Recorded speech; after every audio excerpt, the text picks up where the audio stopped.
Welcome to WB exam portal. দেখো 17ই August দুদিন পরে তোমাদের আজকে পরীক্ষা হচ্ছে, 15 আর 16 ছুটি ছিল। তো 17ই আগস্ট তোমাদের যে কোশ্চেন্স এসছে সেই কোশ্চেন্সগুলো আগের মতোই ডেসক্রিপটিভ, মানে মারাত্মক বড় বড় কোশ্চেন্স এসছে এবং লাইনগুলো বেশ বড় বড়। ঠিক আছে, তো যে কোশ্চেন্স ওভারঅল এইটাই রিভিউ, কিন্তু যে কোশ্চেন্সগুলো স্টুডেন্টরা আমাদের বলতে পেরেছে বা বিভিন্ন জায়গা থেকে আমাকে স্ক্রিনশট দিয়ে বলা হয়েছে, আমি সেই কোশ্চেন্সগুলো আজকের কোশ্চেন্স আকারে তোমাদের জন্য সামনে রেখেছি। তো প্রথম যে কোশ্চেন্সটা আছে সেটা দেখো, বলেছে বায়ুতে কম্পনরত টিউনিং ফর্ক। টিউনিং ফর্ক কি? এই যে দেখতে পাচ্ছি এগুলোকে বলে টিউনিং ফর্ক। এর হচ্ছে এরকম দুটো এরকম হাতল থাকে আর নিচের দিকে এরকম একটা ডান্ডা থাকে।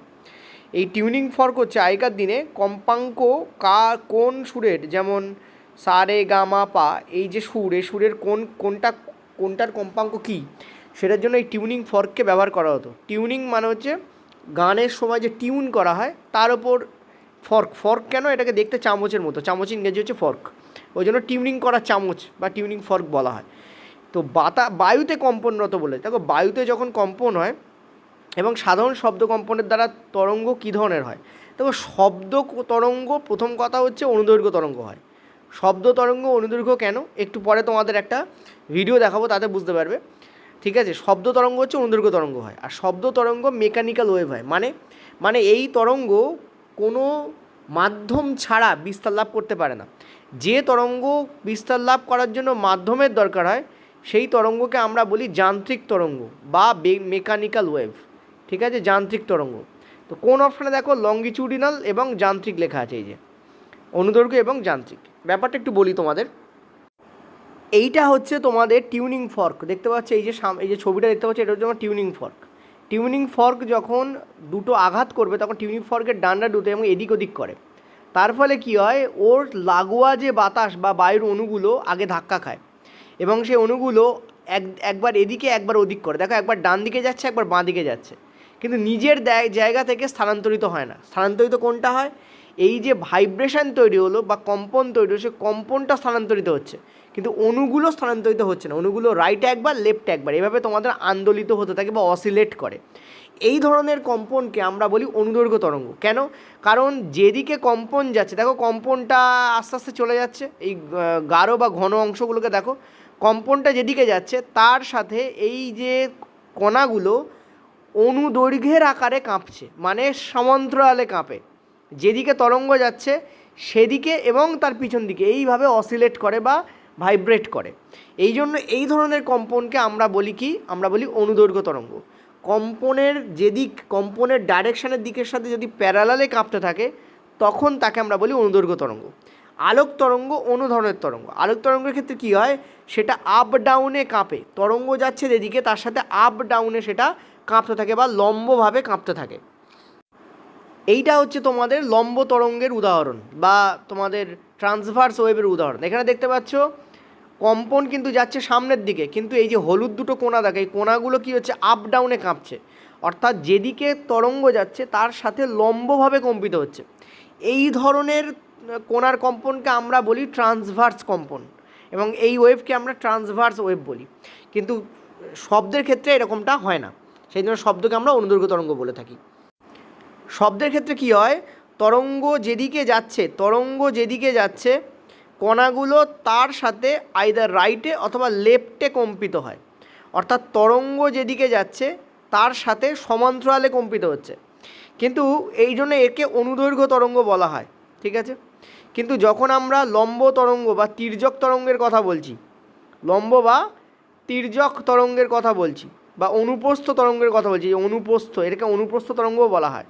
ঠিক আছে, তখন কি হয়, তখন যেটা হয়, যেদিকে তোমার ওয়েভ যাচ্ছে, তরঙ্গ যাচ্ছে, তার সাথে কণাগুলো আপ ডাউনে কাঁপতে থাকে, অর্থাৎ যেদিকে কণা যাচ্ছে তার সঙ্গে লম্বভাবে কাঁপতে থাকে। এই জন্য এটাকে লম্ব তরঙ্গ, তির্যক তরঙ্গ বা ট্রান্সভার্স ওয়েভ বলা হয়। আশা করি বোঝাতে পারছি। চলো নেক্সট।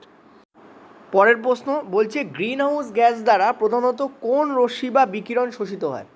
দেখো আমরা এখানে যে এগুলো আছে তার মধ্যে মনে রাখবে গামা রেস কিন্তু প্রতিফলিত হয়ে বেরিয়ে যায়। গামা রেস কিন্তু আমাদের যে সৌরমণ্ডল তার দ্বারা গামা রে কিন্তু প্রতিফলিত হয়ে কিন্তু বেরিয়ে যায়। ঠিক আছে, এটা অলওয়েজ মাথায় রাখবে, গামা রে কিন্তু প্রতিফলিত হয়ে বেরিয়ে যায়। আমরা যদি দেখি তাহলে আমরা দেখব যে সবথেকে ক্ষুদ্রতম যে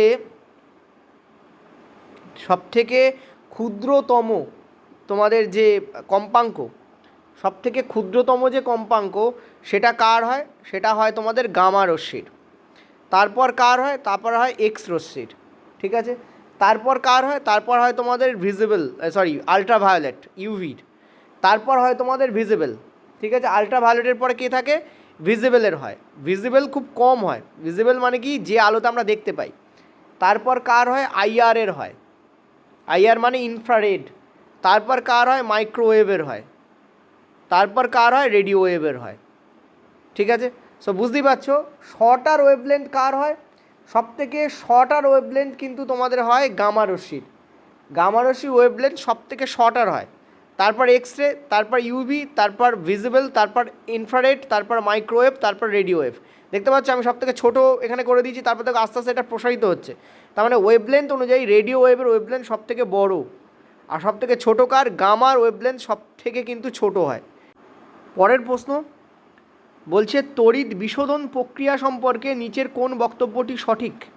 বলেছে তামা ও দস্তার মতো অতি সক্রিয় ধাতু। দেখো প্রথম কথা, তামা আর দস্তা অতি সক্রিয় নয়, এই পদ্ধতিতে বিশুদ্ধ করা হয়। ঠিক আছে, ইম্পর্ট্যান্ট জিনিস হচ্ছে এইটা, ওভারঅল বক্তব্যটা সঠিক, কিন্তু শুধুমাত্র এই অতি সক্রিয় শব্দটা দেওয়ার ফলে আমার মনে হয় এটা রং হওয়া উচিত। ঠিক আছে, যদি আমি পরের বক্তব্যগুলো পড়বো, এই বক্তব্যটা ওভারঅল সঠিক। কারণ সত্যি বলতে কপার আর জিঙ্ককে কিন্তু এই ইলেকট্রোলাইটিক রিফাইনিং পদ্ধতিতে কিন্তু রিফাইন করা হয় বা পরিশোধন করা হয়। সো বক্তব্যটা ওভারঅল কারেক্ট, কিন্তু এইখানে একটা কথা দেওয়া আছে অতি সক্রিয়, এই কথাটা কিন্তু ইনকারেক্ট। ঠিক আছে, সেই জন্য এই অপশান কেটে যাওয়া উচিত আমার মতে বলে। বি অপশান বলছে যে বিশুদ্ধকরণের উদ্দেশ্যে ধাতুর আকরিককে ক্যাথোডে রাখা হয়। এটা কিন্তু আরেকটা বড় ভুল। মনে রাখবে যখনই আমরা মানে বিশুদ্ধকরণ করি তখন অ্যানোড আকারে অশুদ্ধটাকে রাখা হয়। এই দেখো এখানে লেখা রয়েছে অ্যানোড, অশুদ্ধ অ্যানোডে কোনটাকে রাখা হয়? অশুদ্ধ ধাতুকে রাখা হয়। ঠিক আছে, যে ধাতুকে পিউরিফাই করব সেই পার্টটাকে রাখা হয় অ্যানোড আকারে। অর্থাৎ বলতে পারো যে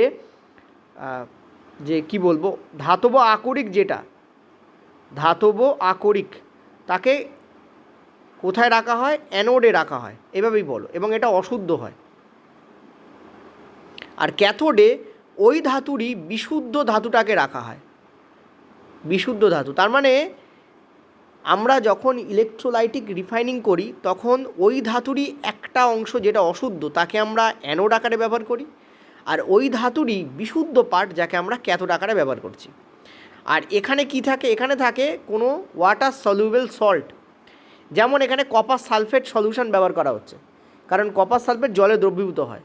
জলে দ্রবীভূত লবণকে, জলে দ্রবীভূত, এটা থেকে কিন্তু কোশ্চেন আবারও আসবে, আমি বলে দিলাম। লবণ যেটা জলে দ্রবীভূত, ওই ধাতুরই কোনো একটা লবণ যেটা জলে দ্রবীভূত, বা এনি লবণ যেটা জলে দ্রবীভূত, তাকে ইলেকট্রোলাইট বা তড়িৎ বিশ্লেষ্য পদার্থ আকারে ব্যবহার করা। এটা হচ্ছে ইলেকট্রোলাইট। এই যে নীল রঙের দেখতে পাচ্ছ, এটা হচ্ছে এই লবণটাই হচ্ছে কি? ইলেকট্রোলাইট। ঠিক আছে, ইলেকট্রোলাইট আকারে কিন্তু এই লবণটাকে কিন্তু ব্যবহার করা হয় যেটা জলে দ্রবীভূত। এখানে কপার সালফেটকে ব্যবহার করা হচ্ছে। এবার তোমাদের বলে এবার সি বক্তব্যটা পড়ো। তো এই অপশানটা তো ভুল, কারণ উল্টো লেখা আছে। এই প্রক্রিয়ায় অশুদ্ধগুলি অ্যানোডের নিচে অ্যানোড পাঁক হিসেবে জমাট হয়। এই অ্যানোড মাড কি? অ্যানোড মাড হচ্ছে ধাতু থেকে যে অশুদ্ধিগুলো বেরোয় সেগুলো এই নিচে, এই দেখো এই নিচে কী হচ্ছে, অ্যানোডে অশুদ্ধ ধাতু লাগানো আছে, যার লাগানো আছে যার ওপরে, তার নিচেই অশুদ্ধি জমা পড়ে। তো কারেক্ট অপশান এখানে আমাদের সিও, আমি তো সি তো কারেক্টই পাচ্ছি। বি অপশান একবার পড়ি। বিশুদ্ধকরণের উদ্দেশ্যে ধাতব আকরিকগুলোকে ক্যাথোডে রাখা হয়। আমি বললাম বিশুদ্ধকরণের উদ্দেশ্যে ধাতব আকরিককে অ্যানোডে রাখা হয়, অ্যানোডে। আর বিশুদ্ধ ধাতুটাকেই ক্যাথোডে রাখা হয়। ক্যাথোডে রাখা হয় বিশুদ্ধ ধাতুকে। ঠিক আছে, বিশুদ্ধ ধাতুকে কী করা হয়? ক্যাথোডে রাখা হয়। সো কারেক্ট অপশান এখানে সি হচ্ছে, বাকি সব অপশান কিন্তু এখানে, সরি এটা ডি হবে।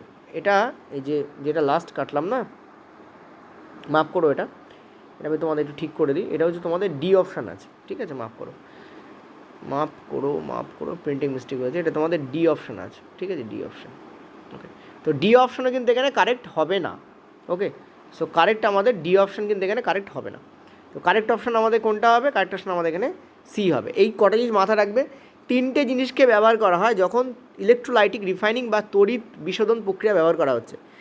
এক নম্বর হচ্ছে অ্যানোড ব্যবহার করা হয়, যেখানে অশুদ্ধ ধাতুটাকে রাখা হয়। 2 নম্বর হচ্ছে ক্যাথোড ব্যবহার করা হয়, যেখানে ওই ধাতুরই একটা বিশুদ্ধ সরু স্ট্রিপকে রাখা হয়। সরু থিন, দেখো এটা মোটা আছে, এটা দেখো সরু, দেখো ছবিতেও দেখতে পাচ্ছি এটা মোটা এটা সরু। কারণ মোটা কেন? কারণ এর মধ্যে এটা আকরিক মানে কি, ধাতুর সাথে অন্য কিছু জুড়ে আছে, তো এই জন্য ওকে ধাতু বা আকরিক বলা হয়েছে, পিওর ধাতু নয় ওটা, ঠিক আছে। আর অ্যানোড মাঠ, এই দেখো নামই অ্যানোড মাঠ, তো অ্যানোডের তলায় জমা হবে, ঠিক আছে। আর তড়িৎ বিশ্লেষ্য পদার্থ হিসাবে এমন ধাতব লবণকে বেছে নেওয়া হয় যেটা জলে দ্রবীভূত হয়, ইলেকট্রোলাইটিক, ঠিক আছে, ইলেকট্রোলাইট আকারে। চলো নেক্সট। নিচের কোন ক্ষেত্রে আয়নিক বন্ধন গঠনের সম্ভাবনা সব থেকে বেশি? দেখো আয়নিক বন্ধন তৈরি হয় যখন ধাতু অধাতু বন্ড হয়, কারণ ধাতুগুলো ইলেকট্রন দেয় আর অধাতুগুলো সেই ইলেকট্রন কী করে, নেয়, ঠিক আছে। তবেই কিন্তু কি হয়, এখানে আয়নীয় বন্ড বা আয়নিক বন্ড তৈরি হয়, ঠিক আছে। আর কোভ্যালেন্ট বন্ড বা সমযোজী বন্ধন তৈরি হয় যখন ধাতু না অধাতু ম্যাচ হয়।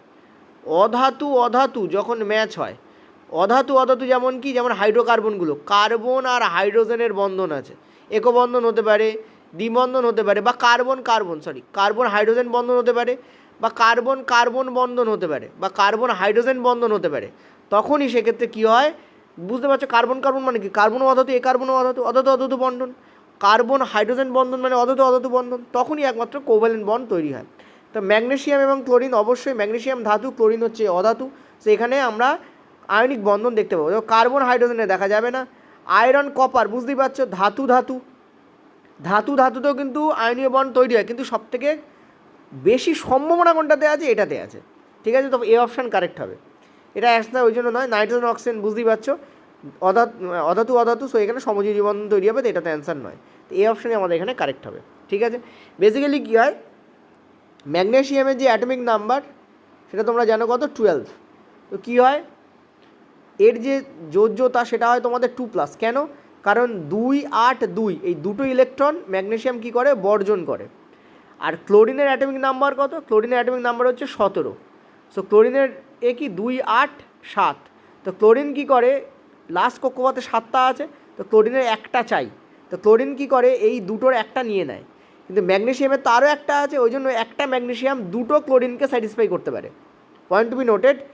এই জন্য এর সংকেত হয় MgCl2, কারণ একটা ম্যাগনেসিয়াম কটা ক্লোরিনকে স্যাটিসফাই করতে পারছে, দুটো ক্লোরিনকে, কারণ ম্যাগনেসিয়াম দুটো দিচ্ছে, কিন্তু একটা ক্লোরিন একটা করে নিতে পারে, তাহলে একটা ক্লোরিনে ম্যাগনেসিয়াম স্যাটিসফাই হয় না, বলে ভাই আরেকটাকে ডেকে আন, আমার তো আরেকটা আছে, সেটা আমি কাকে দেবো, তো ক্লোরিন আরেকটা চলে আসে এবং ম্যাগনেসিয়াম ক্লোরাইড তৈরি হয়, MgCl2, ঠিক আছে। চলো নেক্সট, পরের প্রশ্ন দেখো, একটি বস্তু পশ্চিম দিকে গতিশীল। আচ্ছা, আমরা যদি একেও নেই, অনেকে আঁকলে ভালো সুবিধা বোধ হয়, ওয়েস্ট, এটা হচ্ছে ইস্ট।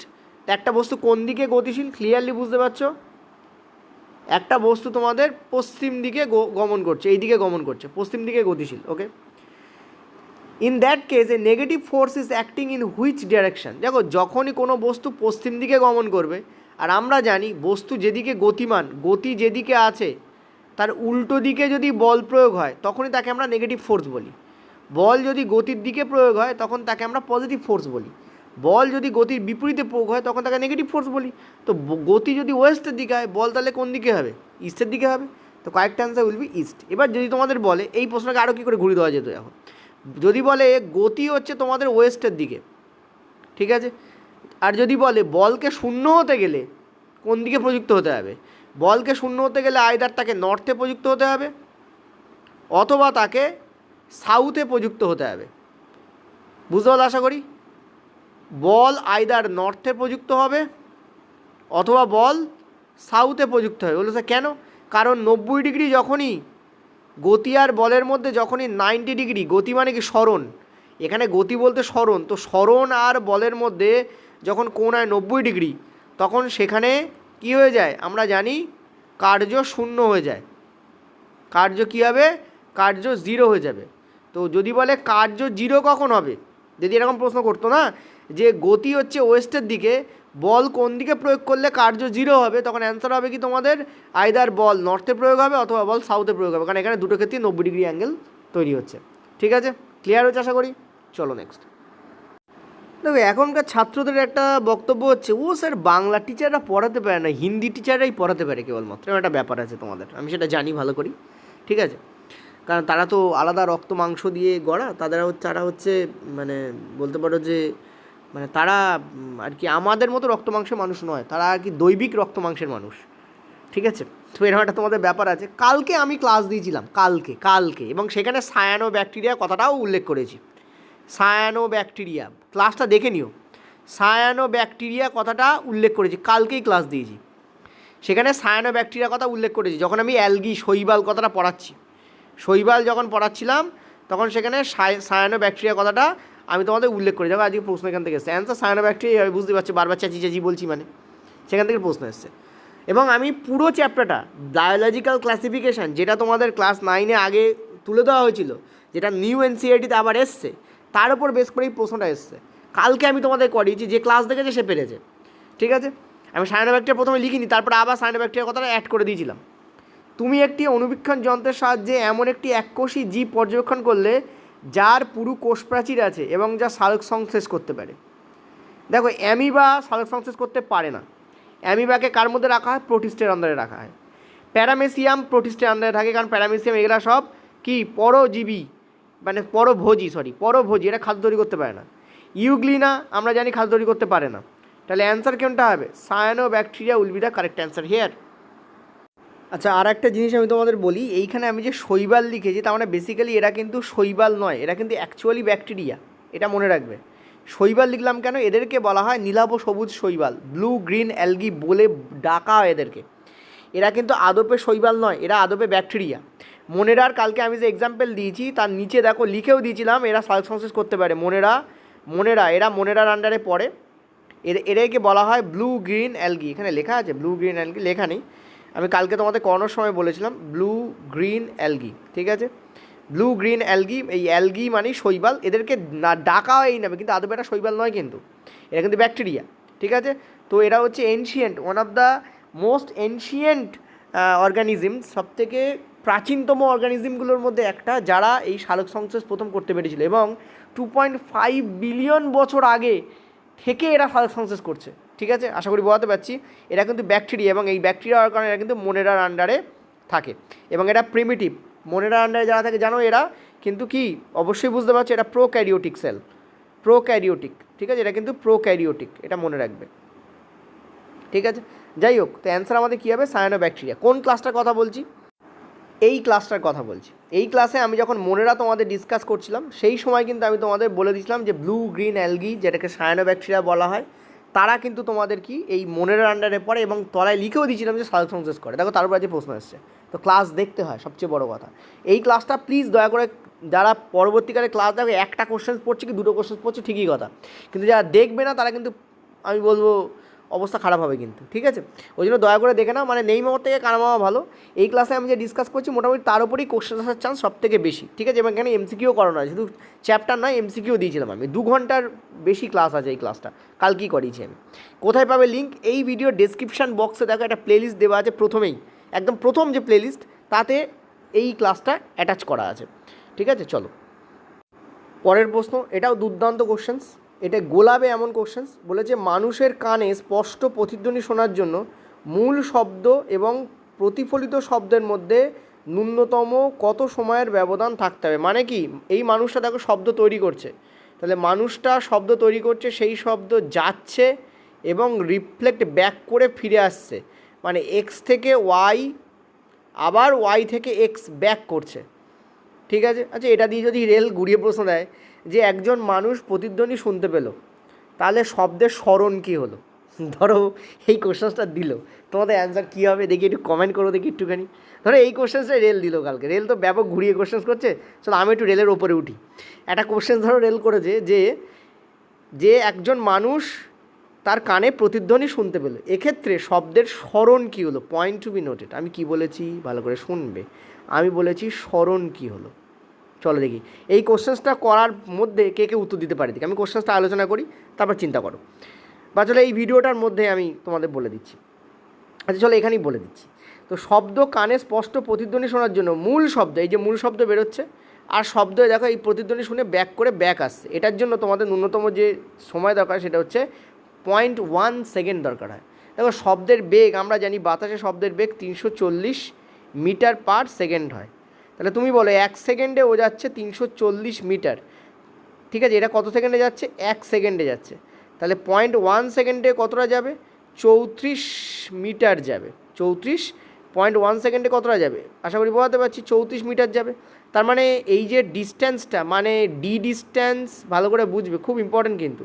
এই যে ডি ডিস্ট্যান্সও গেছে আর ডি ডিস্ট্যান্সও এসছে, এই 2D ডিস্ট্যান্সের ভ্যালু কিন্তু 34 মিটার।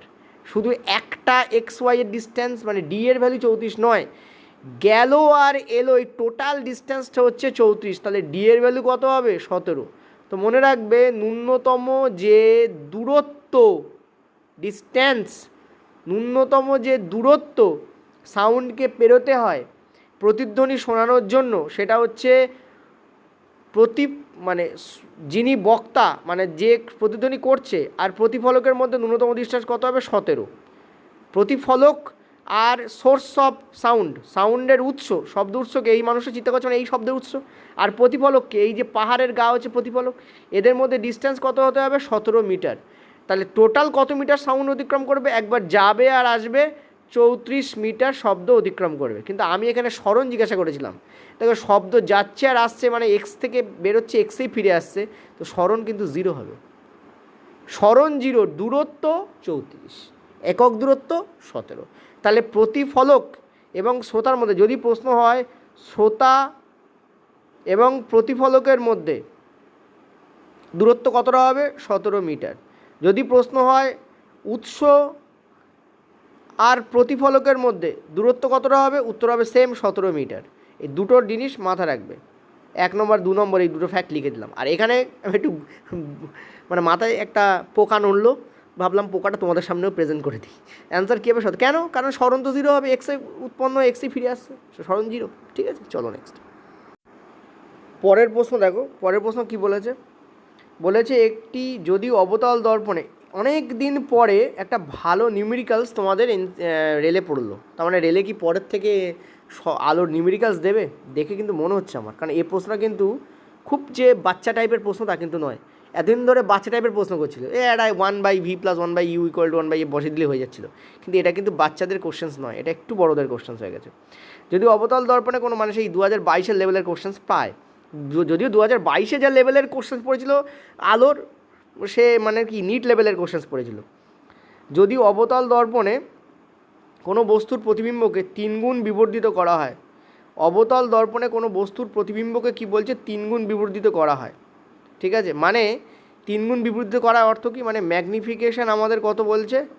3। এখন দেখো একটা জিনিস ভালো করে বোঝো, যে 3 গুণ বিবর্ধিত করা হচ্ছে, তুমি একটা জিনিস তো বুঝতেই পারছো আশা করি, যে এক্স ছিল 3x করছো, আমরা ফর্মুলা কী জানি? v/u। ফর্মুলা কী জানি আমরা? v/u। ঠিক আছে, এবং যদি অবতল দর্পণে ফোকাস দূরত্ব হয় 10 সেন্টিমিটার, তাহলে দর্পণ থেকে বস্তুর দূরত্ব কত হবে? অর্থাৎ বস্তু দূরত্ব তোমাদের এখানে বার করতে বলেছে। ঠিক আছে, বস্তু দূরত্ব বার করতে বলেছে। তো ম্যাগনিফিকেশান কত বলেছে? প্রতিবিম্ব থেকে 3 গুণ বলেছে তোমাদের। এখন দেখো প্রতিবিম্ব থেকে 3 গুণ বড় মানে বিশাল বড়, সেটা 3 গুণ বড় মানে বিশাল বড়। এবার হতে পারে যে সেটা ফোকাস আর পি এর মাঝখানে রাখা হলো, হতে পারে সেটা ফোকাস আর পি এর মাঝখানে রাখা হলো, তখনও আমাদের বড় প্রতিবিম্ব দেবে, কিন্তু সেটা সোজা প্রতিবিম্ব হবে, কারণ বাস্তব প্রতিবিম্ব অবাস্তব প্রতিবিম্ব হবে, কাল্পনিক প্রতিবিম্ব হবে। অথবা সেটা এফ আর সি এর মাঝখানে রাখা হলো, এফ আর সি এর মাঝখানে রাখলে কিন্তু বড় প্রতিবিম্ব পাওয়া যায়। তো এখানে যে ছবিটা দেওয়া রয়েছে, এফ আর সি এর মাঝখানে ছবি দেওয়া রয়েছে। তো চলো আমরা কাজ করি, এফ আর সি এর মাঝখানে প্রতিবিম্ব আছে এই নামটা ধরে একবার অঙ্কটাকে করে দেখি, কারণ এখানে কিছু বলা নেই নেগেটিভ না পজিটিভ। ঠিক আছে, চলো। তো আমরা তার মানে এখানে আমাদের এক্ষেত্রে আমরা দেখতে পাবো যে আমাদের এখানে এম এর মান কী হবে? -3 হবে, কারণ দেখতে পাচ্ছ মাইনাস বলে দেবে যে এটা সদ্বিম্ব। ঠিক আছে, কারণ এই যে অ্যাক্সিস আছে তার নিচে প্রতিবিম্ব তৈরি হবে, নিচে হলেই মাইনাস হয়ে যায়। তো এখানে এই নেগেটিভকে কেটে বের করে দেবে। তবে আমরা এখানে দেখতে পাচ্ছি যে ভি এর যে ভ্যালু আসবে সেটা আসবে 3u। এই যে ভি এর ভ্যালু কী আসবে? 3u, এটা আমি এখান থেকে পেয়ে গেলাম। ঠিক আছে, এবার ফর্মুলা ইউজ করো। স্যার ফর্মুলা কোথাকার ফর্মুলা? ফর্মুলা হচ্ছে 1/v plus 1/u equal to 1/f, এই ফর্মুলা। এখানে এফের মান গিভেন আছে। কি গিভেন আছে? এফের মান আছে 10। আর এটা আমাদের অবতল দর্পণ বলেছে। অবতল দর্পণে এফ কী হয় বাবা? এফ হয় নেগেটিভ, সো 1/10 হবে। ক্লিয়ার? আচ্ছা, ভি এর মান তো আমরা এখানে বলেছি কি, ভি এর মান আমরা এখানে 3u নিয়েছি এবং পজিটিভ 3u নিয়েছি। ভি এর মান আমরা এখানে কী নিয়েছি? Positive 3u। দেখো ভি এর মান পজিটিভ 3u নিয়েছি, তাই তো? চলো করে দেখি। ঠিক আছে, চলো চলো চলো করা যাক। ঠিক আছে, করা যাক। এখান থেকে আমরা দেখতে পাচ্ছি 3u, তো এটা হবে 1 প্লাস এটা হবে 3 ইকুয়াল টু আমাদের কি 1/10। ঠিক আছে, তো ইউ এর মান এখানে কি আসছে? যে 4/3u ইকুয়াল টু আমাদের 10। তো বেসিক্যালি কী হবে? এই 3 যাবে এখানে, গুণ হবে 3 × 10 = 30। ঠিক আছে, মানে বেসিক্যালি এটা উল্টে যাবে, অর্থাৎ ইউ চলে যাবে এখানে, 10 চলে আসবে এখানে। ভালো করে বোঝো, ইউ যদি এখানে চলে যায় তাহলে 10 কোথায় চলে আসবে? 10 চলে আসবে নিচে। তো 4/3, 4/30, 3 নয় 30। তো এটা আমাদের হবে 40/3। ঠিক আছে, 40/3 হবে। আচ্ছা, এই নেগেটিভ সাইন আছে কিন্তু এখানে, নেগেটিভ আছে, মনে রেখো এটা নেগেটিভ আছে। খুব ছোটো করে করছি। এখান থেকে ইউ এর মান কী হবে? একেবারে করে দিলাম, মনে মনে ওটা ভাবলাম, ভেবে একেবারে করলাম। তোমাদের হবে ইউ এর মান কী হবে? 40/3। 40/3 মানে কী হবে? 3 × 39, 13 দিয়ে কোনটা আছে? এই যে এখানে আছে। This will be the correct answer. আচ্ছা, মাপ করে এখানে ডবলভাবে পড়ে গেছে, ডি ওপরে আসবে। আমি এই তোমাকে ঠিক করে দিচ্ছি, 1 মিনিট। চলো আমি জায়গা বার করে দিয়েছি। যাদের প্রবলেম হচ্ছে তাদেরকে আরেকবার বলি, এইটা কী হবে আমি এখানে তোমাদের করে দেখাচ্ছি। দেখো 3u প্লাস 1/u, এখানে ভি ছিল না, ফর্মুলাটা কি? 1/v, জানো তো? 1/v plus 1/u equal to 1/f, এই যে ফর্মুলা, ইকুয়াল টু 1/f। ঠিক আছে, এবার এফের মান কী হবে? আমাদের নেগেটিভ 10 হবে, মানে ওপরে আমাদের নেগেটিভ দাও, নিচে 10 দাও। এটাকে যদি ক্যালকুলেট করো, এই ব্যাপারটাকে যদি তুমি ক্যালকুলেট করো, তুমি অ্যান্সার পাবে কত? ইউ এর মান কী পাবে? নেগেটিভ 40/3। আর দেখো ইউ আমাদের নেগেটিভে বেরোচ্ছে, আর ইউ তো আমাদের নেগেটিভই বেরোনো উচিত। ইউ আমাদের কিসে বেরোনো উচিত? নেগেটিভে বেরোনো উচিত না? সে নেগেটিভই আছে, তো কারেক্ট অ্যান্সার। ঠিক আছে, ইমেজ যদি রিয়েল হয় তাহলে অ্যান্সার আমাদের এইটা হবে। ইমেজ যদি রিয়েল হয় অ্যান্সার কী হবে? আমাদের এইটা হবে। বোঝাতে পারছি?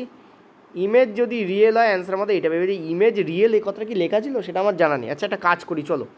সেটা এখানেই আমাদের ইউ এর মান কত বেরিয়ে গেছে? 13.33 বেরিয়ে গেছে। ঠিক আছে, আমরা একটা কাজ করি, আমরা ইউ এর মান চলো আরেকবার বার করি। ব্যাপারটাকে কি ধরে? ব্যাপারটাকে আমরা জানি যে দুভাবে আমাদের বড় প্রতিবিম্ব পাওয়া যেতে পারে। এই জায়গাটা ফাঁকা করে সুবিধাই হয়েছে, চলো একবার করে দিই। এখানে অপশানটা দেখো ভালো করে।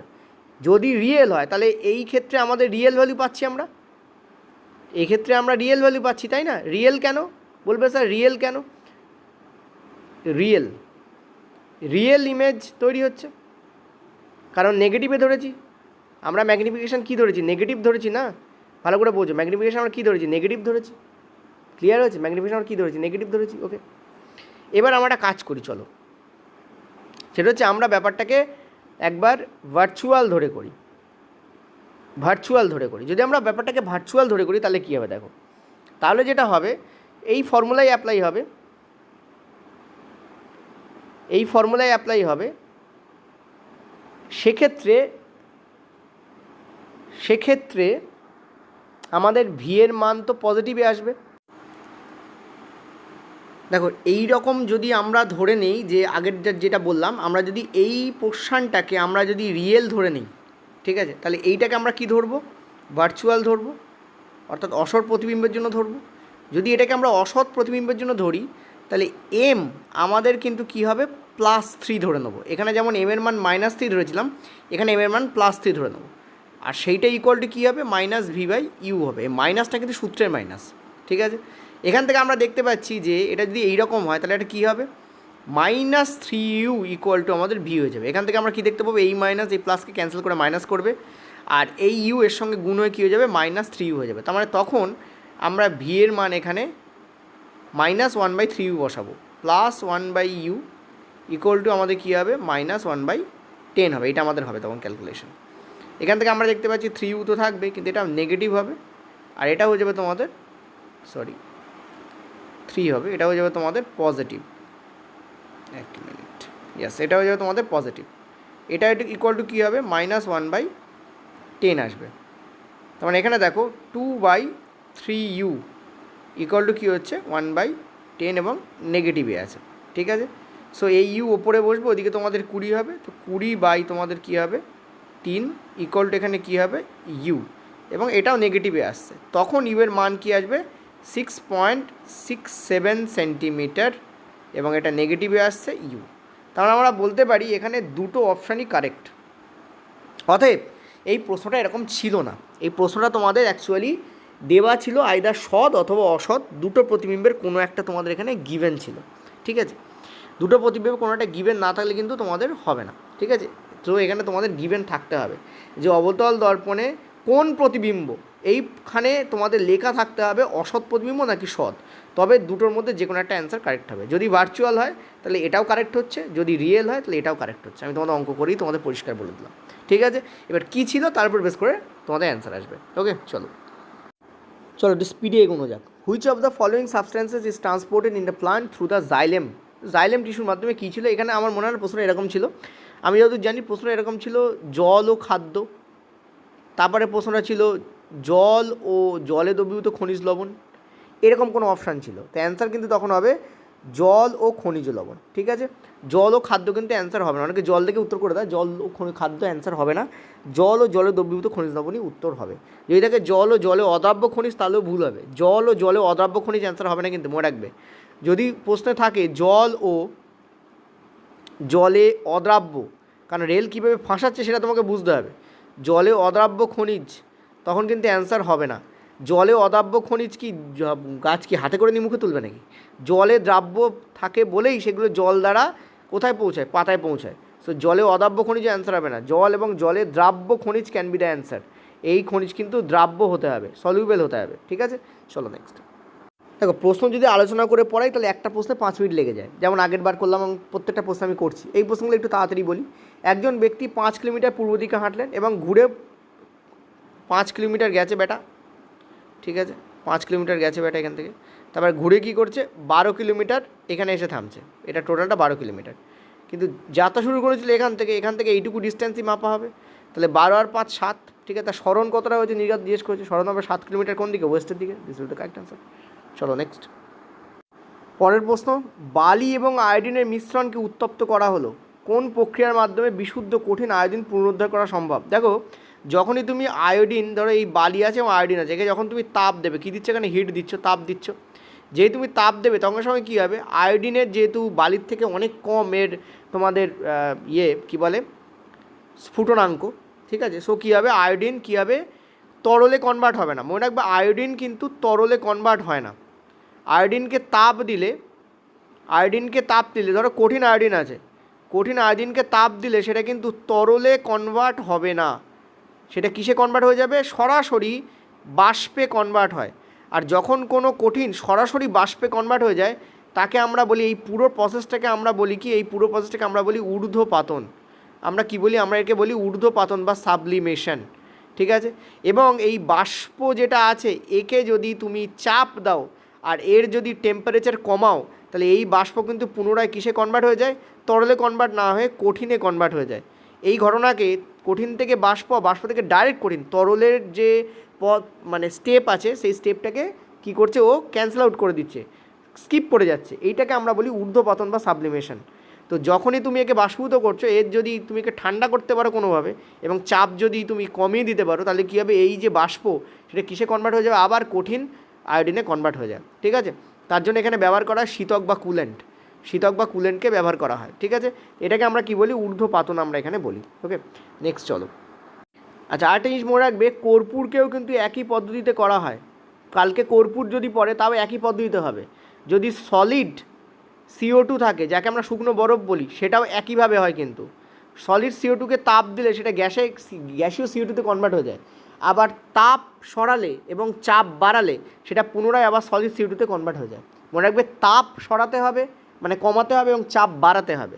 তবে অনেক সময় নর্মাল টেম্পারেচারে তুমি যদি অনলি তাপকে সরিয়ে দাও, অতিরিক্ত ঠান্ডা করে দাও, তাহলেও সেটা সলিডে কনভার্ট হয়। কিন্তু নিয়ম হচ্ছে কি, যে তাপকে তোমাকে কমাতে হবে আর চাপ তোমাকে বাড়াতে হবে, তবেই এটা কঠিনে কনভার্ট হওয়ার চান্স অনেক তাড়াতাড়ি হয়, সোজা কথা। তবে নর্মালি আমরা তাপ কমিয়ে করে দিই, ঠিক আছে, তাহলে দেরি হয়, কিন্তু চাপ কমালে, চাপ বাড়ালে আরও তাড়াতাড়ি হবে। তো এই দুটোকেও কিন্তু একই পদ্ধতিতে করা যায়। আয়োডিন দিয়েছে, কালকে এই দুটো দিয়ে দিতে পারে, ঠিক আছে।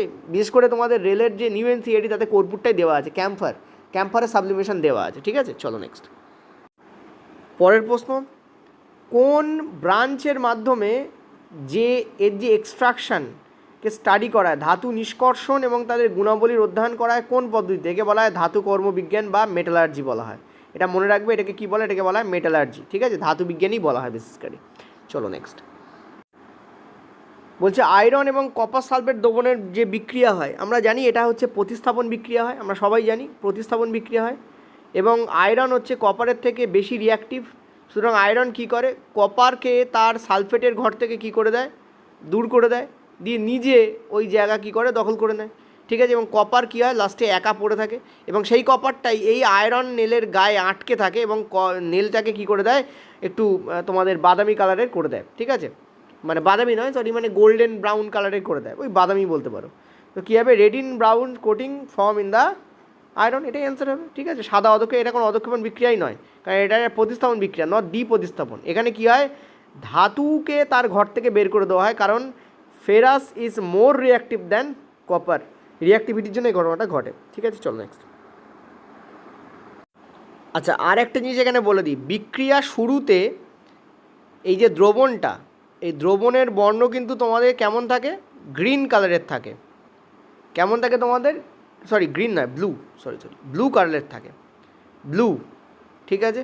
কিন্তু শেষে এই দ্রবণের বর্ণ কেমন হয়ে যায়, শেষে দ্রবণের বর্ণ হয়ে যায় তোমাদের গ্রিন, ঠিক আছে, নীলাভ গ্রিন অ্যাকচুয়ালি, বাট গ্রিন বা লাইট গ্রিন, হালকা গ্রিন হয়ে যায়। গ্রিন কেন হয়ে যায়, কারণ এখানে থাকে হচ্ছে তোমাদের কপার সালফেট, আর কপার সালফেট থেকে কপারকে বের করে দেওয়া হচ্ছে, সো এটা কী হচ্ছে, ফেরাস সালফেটে কনভার্ট হয়েছে, বা আয়রন সালফেট বলতে পারো, আয়রন সালফেটে তোমাদের কী হয়, কনভার্ট হয়। যেহেতু আয়রন সালফেটে কনভার্ট হচ্ছে বা ফেরাস সালফেটের যে কালার, সেটা কিন্তু তোমাদের গ্রিন হয়, ওই জন্য এই দ্রবণটার কালার কিন্তু শেষে কিন্তু গ্রিন, শুরুতে কিন্তু তোমাদের থাকে হচ্ছে ব্লু। তো এই জন্য এখানে যে বলে যে বর্ণহীন হয়ে পড়ে, তো এটা কিন্তু ভুল। নেক্সট, নো রিয়াকশন চেঞ্জ, অবশ্যই রিয়াকশন হয়, তো এই জন্য এটাও ভুল। তাহলে কারেক্ট আনসার কোনটা হবে, এই অপশানটা কেটে দিয়েছি, তোমাদের বি অপশান কিন্তু কারেক্ট হচ্ছে, ঠিক আছে। চলো, জলে এবং স্বচ্ছ তেলে তির্যকভাবে রাখা একটি পেন্সিল বিভিন্ন কোণে বাঁকা দেখায়। জলে এবং স্বচ্ছ তেলে তির্যকভাবে রাখা একটি পেন্সিল বিভিন্ন কোণে কী দেখায়, বাঁকা দেখায়, এই পার্থক্যের কারণ কি? দেখো, জলে এবং স্বচ্ছ তেলে তির্যকভাবে যখন তুমি পেন্সিলকে রাখো, মানে দেখো ভালো করে বুঝবে, নিচে জল দিয়েছ, এটা তোমাদের ওয়াটার, এটা তোমাদের অয়েল, তাহলে দেখো দুবার এরকম বাঁকা বাঁকা দেখাচ্ছে, এইটার কারণ কি জিজ্ঞাসা করেছে, দারুণ প্রশ্ন। অ্যান্সার কী হবে বলো, নিজেরা বলো অ্যান্সার কী হবে।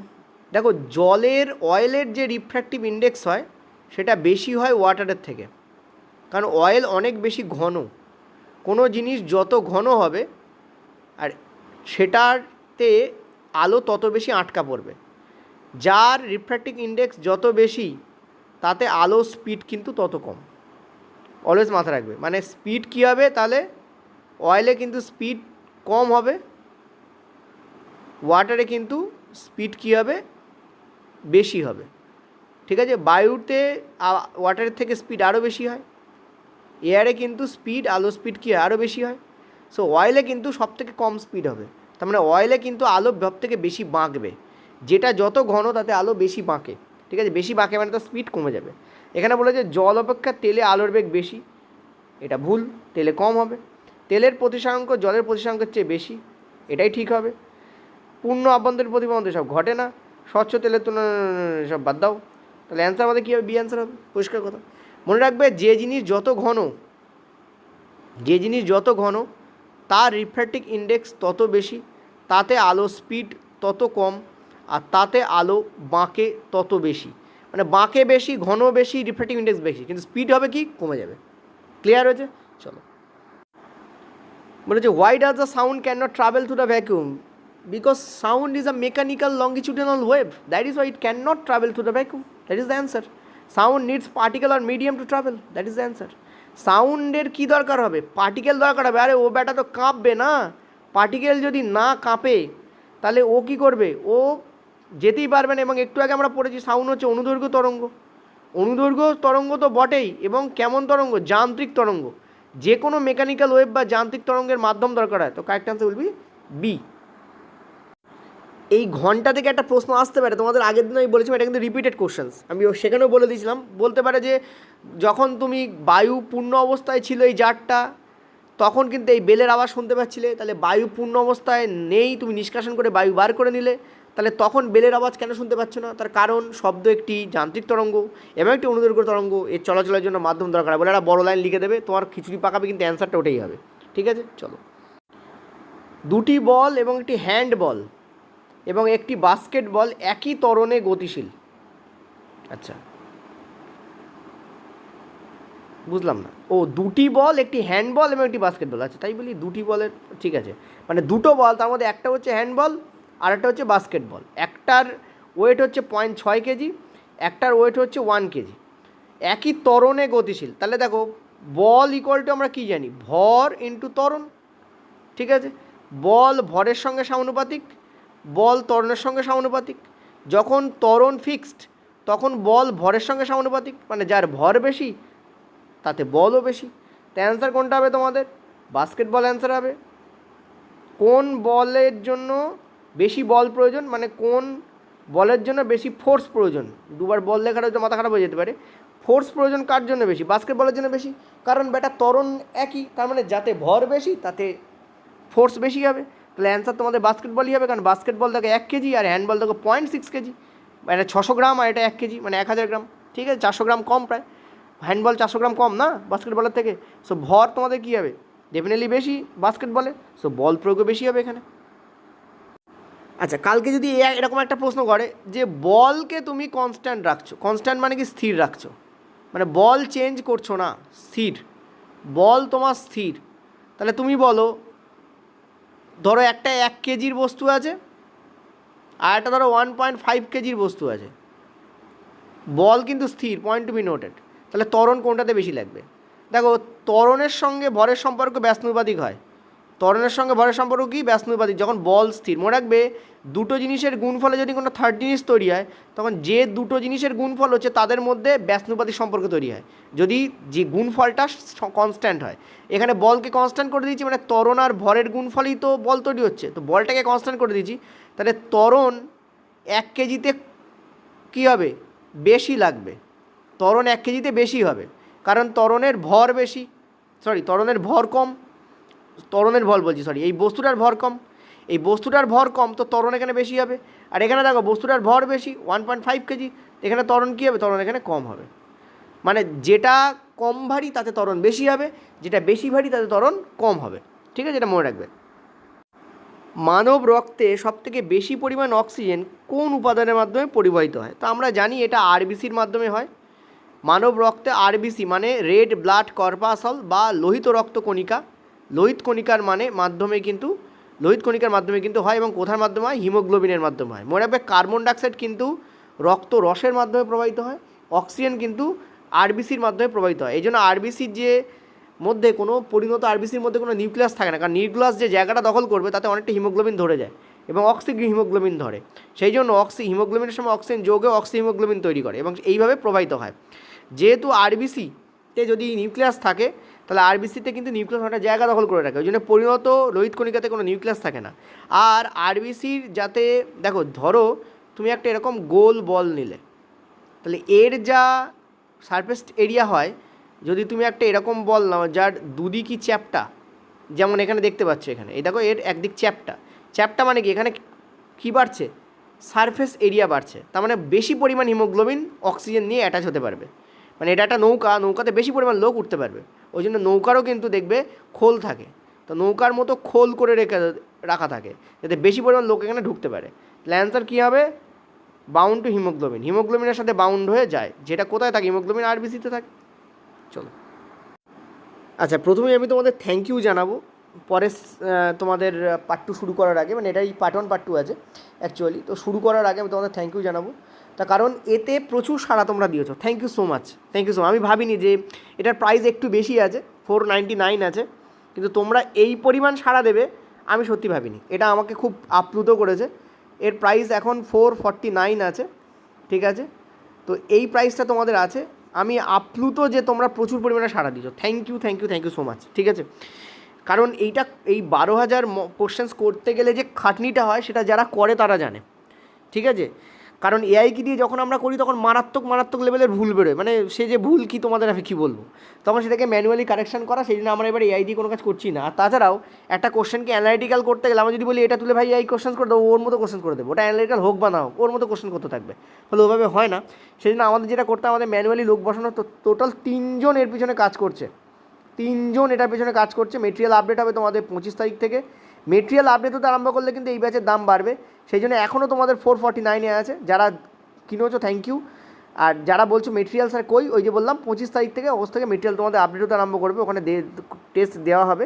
এটা তোমাদের টোটাল 100টা মানে চ্যাপ্টার ওয়াইজ সায়েন্সের মক টেস্ট থাকবে এবং মিক্সড মক টেস্ট থাকবে, তার সঙ্গে ফুল মক টেস্টও থাকবে। টোটাল 100টা সায়েন্সের চ্যাপ্টার ওয়াইজ প্লাস মিক্সড, আর ফুল মক টেস্ট থাকবে আরও 100টা। তো 100 ইন্টু 100 10,000, আর 100 ইন্টু 30, কারণ অন অ্যান অ্যাভারেজ আমরা 30 থেকে 40টা কোশ্চেন রাখবো। যেগুলো আমরা টেকনিশিয়ানের টেস্ট করবো সেগুলো আমরা 40টা কোশ্চেন রাখবো, আর গ্রুপ ডির ক্ষেত্রে আমরা 25টা না রেখে 30টা করে রেখে দেবো, ঠিক আছে, যাতে সুবিধা হবে। তো তোমাদের আমি ওইভাবে করবো যাতে তোমাদের সুবিধা হয়। তোমার প্র্যাকটিসটা এবং কোশ্চেন্সের যে ধরন সেটা কিন্তু বাম্পার টাফ হবে। আমি ওদেরকে বলে দিয়েছি যে কাঁধে এরকমভাবে কোশ্চেন্স করো। কোশ্চেন এনসিআরটি থেকে থাকবে, কিন্তু কোশ্চেন হবে বড় বড়, যেরকম তোমাদের সায়েন্সে দিচ্ছে, বাড়িতে যেন তোমাদের কান্না পায় এরকম ধরনের কোশ্চেন, যে কী ব্যাপার হচ্ছে এরকম। দেখো কি সব কোশ্চেন এরকম থাকবে না, কিন্তু অন্তত 30টা দেই, তার মধ্যে 10টা কোশ্চেন এরকম কাঁদানোর কোশ্চেন থাকবে, বাকি 20টা নর্মাল অ্যাভারেজ লেভেলের থাকবে, যাতে তোমাদের মনে কনফিডেন্সটা না কমে, কারণ এক্সাম হলে কনফিডেন্স খুব ইম্পর্টেন্ট জিনিস, ঠিক আছে। তো ভালো কোশ্চেন্স দেবো এবং পিক অ্যান্ড চুজ করা হচ্ছে কোশ্চেন্সকে। যেমন তোমরা আমার যে বিক্রম ব্যাচ 2.0 যে মক টেস্ট, তাতেও কিন্তু ওইরকম ধরনের কোশ্চেন ছিল, কিন্তু ওখানে কোশ্চেন মক টেস্ট সংখ্যা অনেক কম, এখানে প্রচুর মক টেস্ট তোমাদের দেওয়া হবে। তো এটা তোমরা জয়েন করতে পারো। 8670838797 এই নাম্বারে তোমরা হোয়াটসঅ্যাপ করে নেবে তোমাদের কোনো কোয়ারি যদি থাকে কোনো টেস্টের ব্যাপারে বা আমার কোনো কোশ্চেন্স আলোচনার ব্যাপারে, ঠিক আছে। তো এখানে বলছে যে according to the Fleming's left hand rule which finger represent the direction of the magnetic field. তো আমরা সবাই জানি যে আমাদের যে তর্জনী, ঠিক আছে, এই কী বলছিস রে, এইটা বলার জন্য আমরা যে আঙুলটা তুলি, ঠিক আছে, বা চোপ বলার জন্য আমরা যে আঙুলটা তুলি, সেই আঙুলি আমাদের কী করে, আমাদের ম্যাগনেটিক ডাইরেকশন দেখায়। যে এই যে দেখো এখানে তোমাদের বলাও রয়েছে, চৌম্বক ক্ষেত্র দেখাবে হচ্ছে আমাদের তর্জনী, ফোর্স দেখাবে আমাদের বুড়ো আঙুল, আর কারেন্টের ফ্লো দেখাবে আমাদের, বুঝতে পারছো আশা করি, মধ্যমা বা মিডল ফিঙ্গার, ঠিক আছে। তো এটা তোমাদের কী হবে, থাম্ব তোমাদের দেখাবে ফোর্সকে, ঠিক আছে। আমাদের যে ম্যাগনেটিক ফিল্ড সেটা কাকে, সেটা কোনটা দেখাবে, সেটা তর্জনী বা ফোর ফিঙ্গারকে দেখাবে, ঠিক আছে। আর কারেন্ট তোমাদের কী দেখাবে, যে মিডল ফিঙ্গার আছে সে তোমাদের দেখাবে কারেন্টকে। তো এটা ফাদার মাদার চাইল্ড এভাবে অনেকে মনে রাখে, বাট আমি নর্মালি তোমাদের বলে দিচ্ছি যে এইভাবে তোমরা মনে রাখলে হয়ে যাবে, ঠিক আছে। এটাকে বারবার অনেকবার পড়ানো হয়েছে, আশা করি বুঝতে পারছো। চলো পরের প্রশ্ন দেখো তোমাদের কি বলেছে যে যদি একটি তরল একটি কাঁচের ব্লকের প্রতিসারাঙ্ক সমান হয়, একটা তরল এবং কাঁচের যদি ব্লকের প্রতিসারাঙ্ক সমান হয়, তাহলে দুটি মাধ্যমে আলোর বেগের সঙ্গে কি সম্পর্ক হবে। দেখো যখনই তুমি প্রতিসারাঙ্ক সেম করে দিচ্ছ, প্রতিসারাঙ্ক যখন সেম হবে তার মানে কি, তার মানে আলোর বেগ ওখানে সেম, দুটো রেসপেক্টে আলোর বেগ কী হবে, আলোর বেগ তোমাদের সেম হবে। আমার কথা বোঝাতে পারছি, ইয়েস অর নো বলো। দেখো প্রতিসারাঙ্ক সেম হওয়ার কথা কি, প্রতিসারাঙ্ক ইকুয়াল টু কী হয়, n equal to c by v, অর্থাৎ বায়ুতে বেগ আর তলায় কী হবে তোমাদের অন্য মাধ্যমে যে বেগ, ঠিক আছে, সেইটার ভ্যালু তোমাদের এইটাকে হচ্ছে প্রতিসারাঙ্ক হয় তোমাদের mu equal to c by V.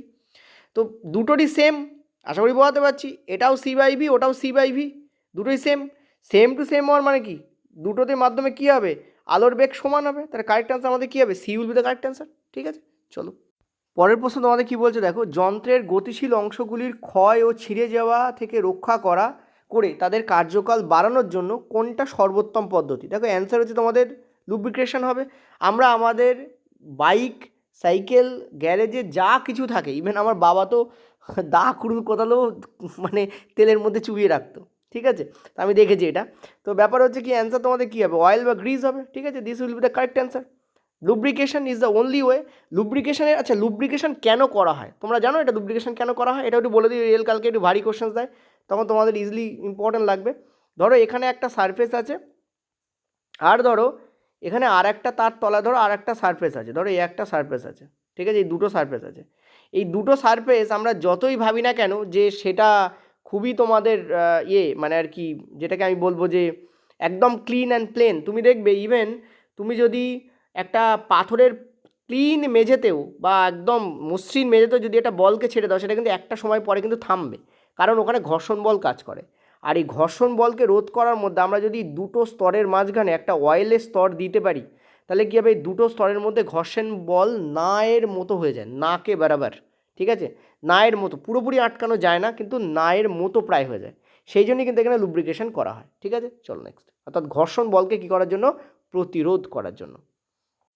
আচ্ছা ঘর্ষণ বলকে প্রতিরোধ কেন করা হয়? দেখো ঘর্ষণ যত বেশি হবে তত সেখানে দুটো জিনিস হবে, এক হচ্ছে তাপ উৎপন্ন হবে, হিট উৎপন্ন হয়, ঠিক আছে, এবং যন্ত্রাংশগুলো বারবার ঘষা খাওয়ার ফলে তাপ এবং শব্দ উৎপন্ন হবে এবং যন্ত্রাংশের ক্ষতি হবে।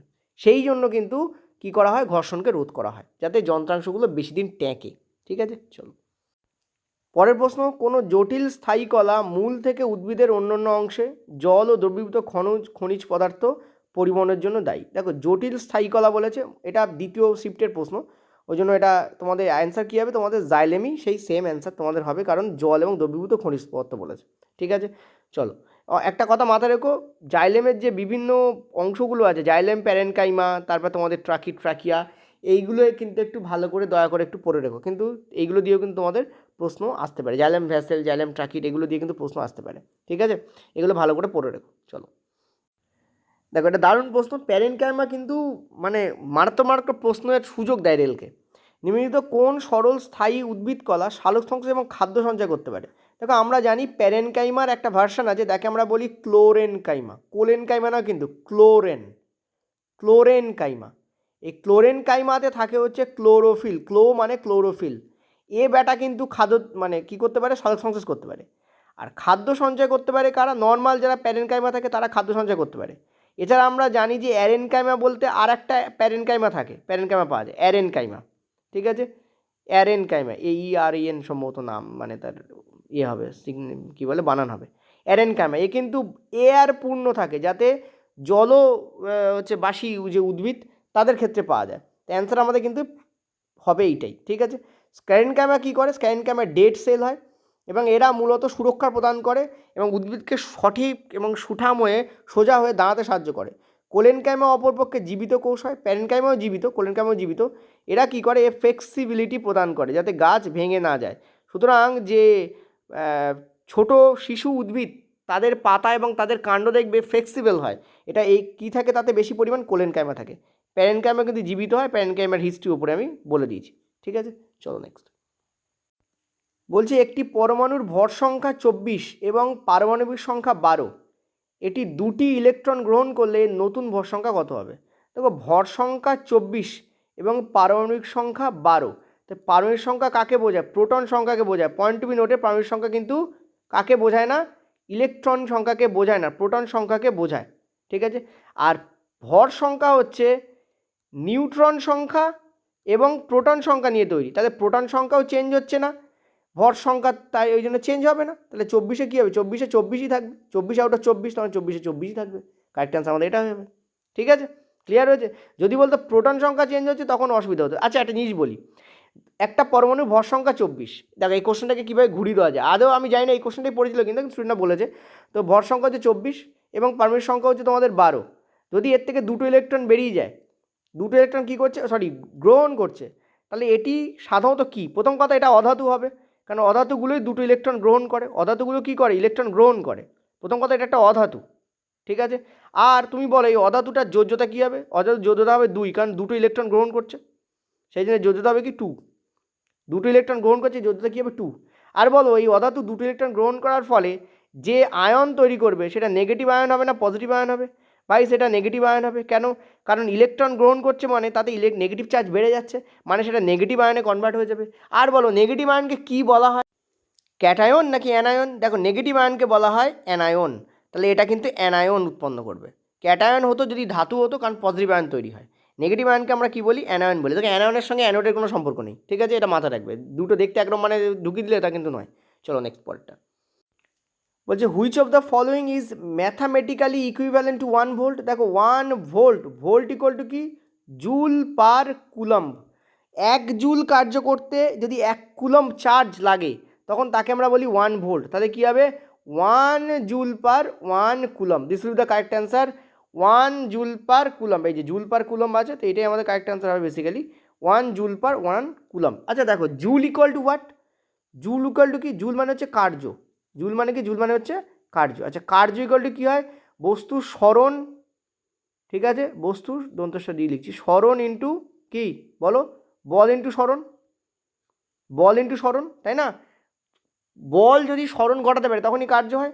তাহলে সরণের একক কি? সরণ একক হচ্ছে মিটার। আর বলের একক কি? বলের একক হচ্ছে নিউটন। তাহলে আমরা এই জায়গায় কিন্তু 1 জুল/1 কুলম্ব না বলে এখানে বলতে পারতো 1 metre into 1 newton by 1 coulomb. এটা মনে রাখবে, এটাও কিন্তু লিখতে পারতো, কারণ কার্য ইকুয়াল টু বল ইন্টু সরণ। সো এটা 1 মিটার ইন্টু 1 নিউটনও কিন্তু হয়। এটা মনে রাখবে, ভীষণ ইম্পর্টেন্ট কিন্তু, ঠিক আছে? এই সমস্ত জিনিস দিয়ে প্রশ্ন দেবে ঘুরিয়ে, কালকে যদি এইটা দিয়ে দেয় তোমার মাথা খারাপ হয়ে যাবে। চলো পরের প্রশ্ন, এক বস্তুর ওপর যদি 300 নিউটন বল ক্রিয়া করে এবং যদি বস্তুর প্রাথমিক 3 মিটার সরণকে 3 গুণ করা হয়, প্রাথমিক 3 মিটার সরণকে 3 গুণ করা হচ্ছে, মানে সরণ হচ্ছে 3 × 3, অর্থাৎ 9 মিটার সরণ হচ্ছে, তাহলে বস্তুর ওপর সম্পাদিত কার্য কী হবে? 9 × 3 300 সমান সমান 2700 joule. This is the correct answer. একটু আগেই বললাম যে সরণ ইন্টু বল করলে আমরা কি পাই? কার্য পাই। সো 3 মিটার সরণকে 3 গুণ করছো, মানে 3 × 3 মানে 9 গুণ করে দিচ্ছ। সো বল কতটা প্রয়োগ করতে হচ্ছে তোমাকে? 9 × 3। সো অ্যান্সার হবে কি তোমাদের? 27 জুল। পরের প্রশ্ন কি বলেছে দেখো, বলেছে একটি বস্তুর ওপর যদি 45 নিউটন বল ক্রিয়া করে এবং বলের দিকে যদি সরণ হয়, বল যেদিকে সরণ সেম দিকে হচ্ছে, তার মানে পজিটিভ ওয়ার্ক হবে। এটা গেল প্রথম কথা। আর আমরা জানি যে কার্য সমান সমান কি? আমরা জানি বল ইন্টু সরণ, একটু আগেই বলেছি। সো বল হচ্ছে 45 নিউটন এবং 3 হচ্ছে তোমাদের হয়, তার মানে তোমাদের 120 আর 15, 120 আর 15 কত? 135। So 135 joule will be the correct answer. This will the correct answer. গুণ করলেও দেখতে পাবে এটাই আমাদের অ্যান্সার হবে। This is correct answer. তো টোটাল আমাদের এই 26টা কোশ্চেন্স আমি আজকে পেয়েছিলাম তোমাদের জন্য। যারা আমাদের বিক্রম ব্যাচ 2.0-তে জয়েন করতে চাও তারা ডাইরেক্ট জয়েন করতে পারো। তাদের জন্য তোমাদের যে হোয়াটসঅ্যাপ নাম্বার একটু আগে লিখে দিয়েছি, সেই হোয়াটসঅ্যাপ নাম্বারে তোমরা কিন্তু যোগাযোগ করতে পারো। হোয়াটসঅ্যাপ নাম্বারটা আরেকবার লিখে দিচ্ছি, সেটা হচ্ছে তোমাদের 8670838797। এই নাম্বারে তোমরা কিন্তু ডিপ ডিটেলস ব্যাচ যেটা তোমাদের, সেটা তোমরা করতে পারো। ওখানে যে কোনো চ্যাপ্টার খুললে তোমরা তার মেটেরিয়াল পাবে, 1 নম্বর গেল। আর 2 নম্বর কথা হচ্ছে তোমরা যদি মক টেস্টে জয়েন করতে চাও তাহলে এই নাম্বারে তোমরা হোয়াটসঅ্যাপ করে একবার ডিটেলসটা জেনে নিতে পারো। ঠিক আছে, থ্যাংক ইউ।